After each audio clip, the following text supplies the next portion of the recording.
They call themselves God's soldiers, fighting to save the soul of America. Their weapon, the Bible. These Christian nationalists believe their religion should define US laws and set the country back on track. If you vote Democrat, I don't even want you around this church. You can get out. You can get out, you demon. For Donald Trump, they might even help him return to the White House. President Trump is the man that will bring righteousness, the rule of law, and the Judeo-Christian values to our civilization. Many stormed the Capitol in January 2021 and could have a drastic impact on American democracy. Many people in the city. Hannah Salisbury and Roxy Cruz are devout Christians, and they do more than just praying. One wants more Bibles in public schools, the other is a pro-life activist.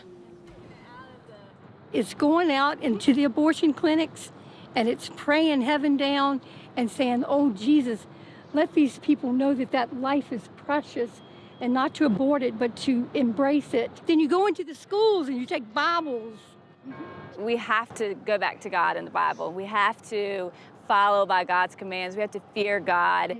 Both women believe that the line between the church and the state should dissolve. Flesh and the devil have taken our ground. In Virginia, this group of Christians have been given permission to gather in a government building. Their message is clear. America will be doomed if the population doesn't respect the Bible. Every measure of a healthy society has been in free fall in America. Skyrocketing addiction, pornography, crimes, divorce. Don Blake is one of the event organizers. He believes that church should guide politics and made a comparison with France. And I think the French people have missed the boat the last 200 years by turning away from God, and government needs to be influenced by the biblical worldview people, because God set up government. Yeah, it's okay to call me a Christian nationalist because I believe in the country and I believe in the Bible. Okay, so how can you be wrong with that? For many Christian nationalists, Donald Trump is a hero.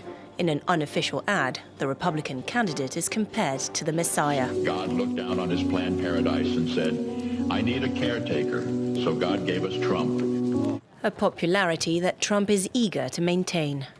They try and shame us. I'm a very proud Christian, actually.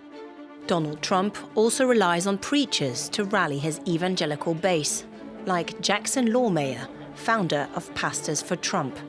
At this gathering, he's invited a special guest. Yeah, absolutely. Will you all stand to your feet and welcome Mayor Rudy Giuliani?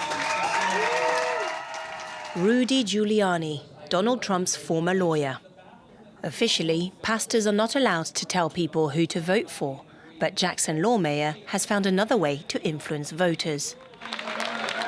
You could target them one by one, cost you a lot of money, take a lot of time, or you could go and you could influence pastors to encourage their churches to register to vote their value system, and if Christians vote their value system, they will vote for Donald Trump. According to religious experts, radical Christian nationalism is on the rise. If you are talking about spiritual warfare all the time, it's a very small jump to get to actual warfare. Will we see more threats to poll workers, to candidates, to our democracy as a whole? About a third of Americans say they support Christian nationalism, and they could sway the upcoming election in November.